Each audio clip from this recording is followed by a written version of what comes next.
si on veut avoir beaucoup de ponte, il faut absolument qu'il y ait une température de l'ordre de 24-25 degrés.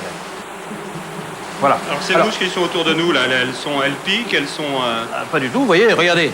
Elle ne se pose pas sur moi, se pose sur personne. C'est une variété de mouche qui est utilisée pratiquement par tous les verminiers. Hein, et c'est la mouche, disons, la plus facile à élever et la plus productive. Vous voyez? Parce qu'il y a certaines mouches qui sont plus délicates, donc qui demandent davantage de soins, de température, d'humidité, etc. Et bon, c'est pas facile à élever. Je suis une mouche, posez-la sur sa bouche. Entre le moment où la mouche va être fécondée et le moment où vous allez récupérer l'asticot, ça dure combien de temps? Et dès l'instant où elle pond, il faut à peu près 24 heures pour que cet œuf éclose devienne un petit asticot. Et il faut après une semaine pour qu'il devienne adulte et à ce moment-là récolté et stocké au frigo. Tous les jours, on en fait naître parce qu'une mouche pond environ 15 jours. Ce qui veut dire qu'il faut les renouveler très souvent.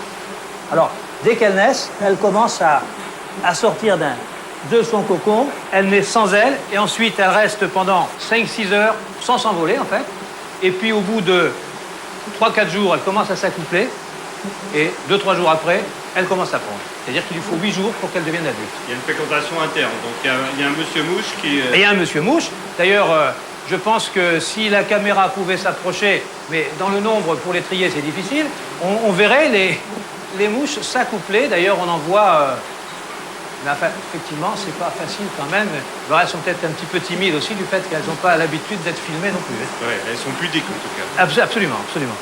Alors, contrairement à ce qu'on pourrait croire, les mouches ne mangent pas de viande. Elles pondent sur la viande, mais les mouches ne mangent que des sucres, et notamment du sucre ou des fruits. J'ai la chance d'avoir un ami qui est producteur de bonbons. Parce que dans une pièce comme celle-ci, les mouches mangent environ 1 kg de sucre par jour. Il y a combien de mouches?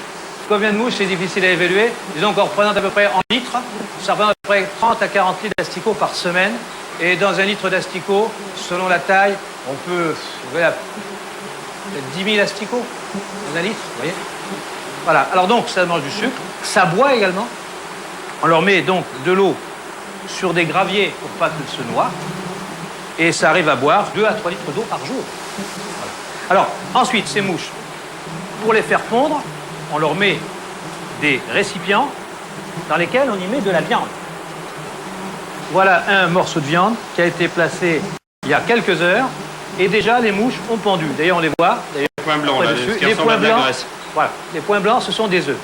Si les conditions ne sont pas réunies, c'est-à-dire chaleur, humidité ou qu'il y ait des parasites, l'asticot ne peut pas se développer, la mouche ne peut pas naître. Il faut donc constamment surveiller. Il faut avoir quand même beaucoup d'hygiène. Il faut que les pièces à mouches soient nettoyées tous les jours. Il faut voir que ce qu'on appelle les chiures de mouches, là, c'est au kilo qu'on les ramasse.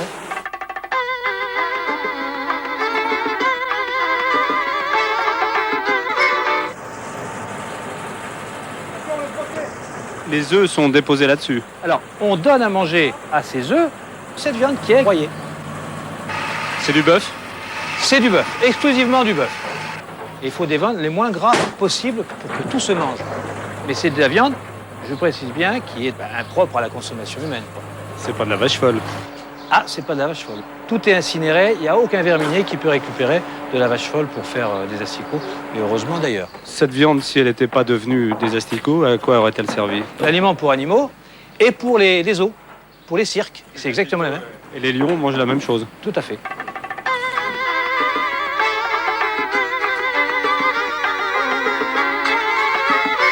Il y a eu des heureux événements, là.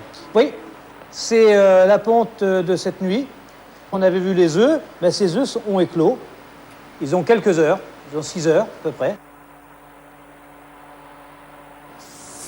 Bon, je passe un coup de bambou, éliminer toutes les mouches étrangères, pour pas qu'elles repondent sur les pontes qu'on a de la verminière. Comme c'est un élevage clos, il ne faudrait pas que ça risque de parasiter tout l'élevage. C'est pas plutôt parce que vous haïssez les mouches? Non, non, c'est mignon une mouche. Et là, si vous les tuez pas, qu'est-ce qui va se passer alors? Ben, elles vont repondre sur la viande, des asticots, de nos asticots, et ça va faire s'il y a des parasites, ça va tuer notre production, quoi.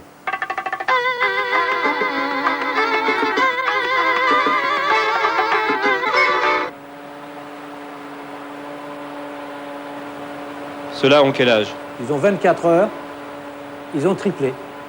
Ça mange comment, ces charmantes petites bêtes? Eh bien, ça a un crochet, et ça suce, si vous voulez, les fibres de la viande.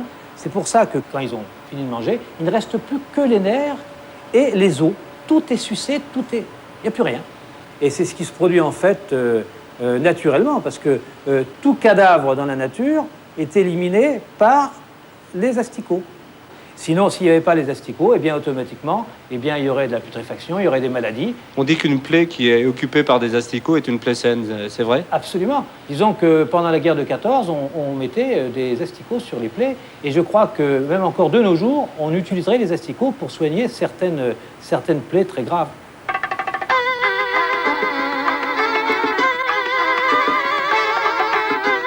Alors là, vous avez des pensionnaires qui sont malades? Pas du tout. Là, ce sont les asticots colorés. Voilà, par des asticots jaunes.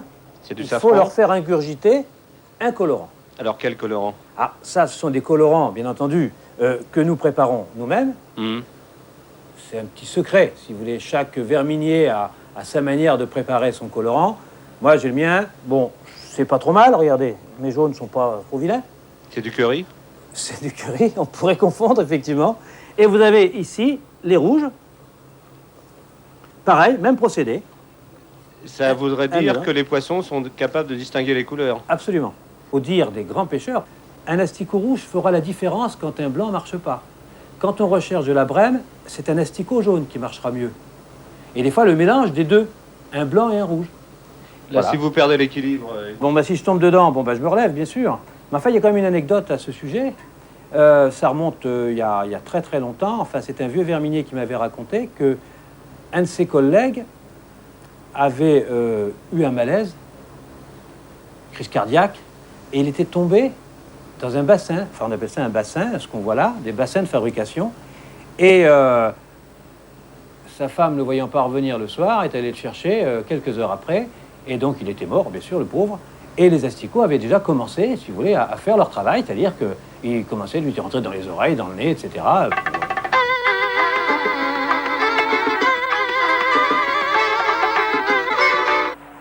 Maintenant, on arrive à la fin.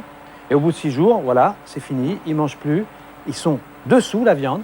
On va bien voir d'ailleurs. Voilà. Ils ont tout mangé. Il n'y a plus rien. Alors, on va les récolter.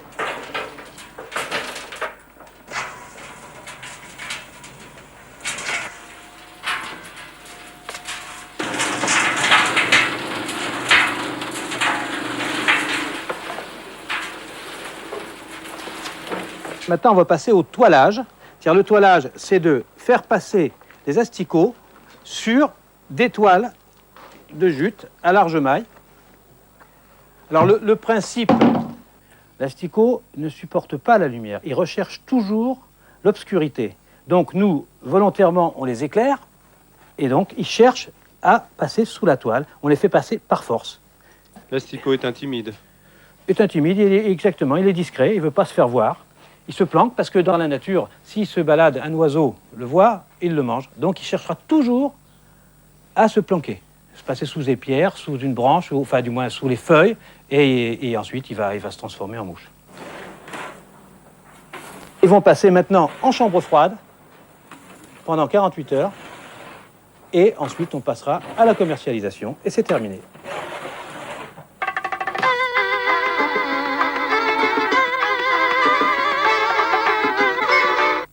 Maintenant, c'est le dernier stade. Nous les mettons en boîte. Il n'y a plus qu'à pêcher. Il n'y a plus qu'à pêcher, oui. Alors ici, je vous ai fait un panaché, c'est-à-dire vous avez l'asticots blanc, rouge et jaune. Hein, voilà, que je mets en boîte. Et dans la boîte, ils vont rester à peu près vivants 10-15 jours, hein, à condition, bien sûr, de les garder au frais. Alors, au frais, ça veut dire où? Ça veut dire au frais, dans le bac à légumes de votre frigo. Les boîtes sont hermétiquement closes, donc votre épouse ne le ferait pas avoir de frissons. J'étais une mouche posée sur sa bouche. Je voulais seulement l'embrasser, mais elle a cru que j'allais la piquer.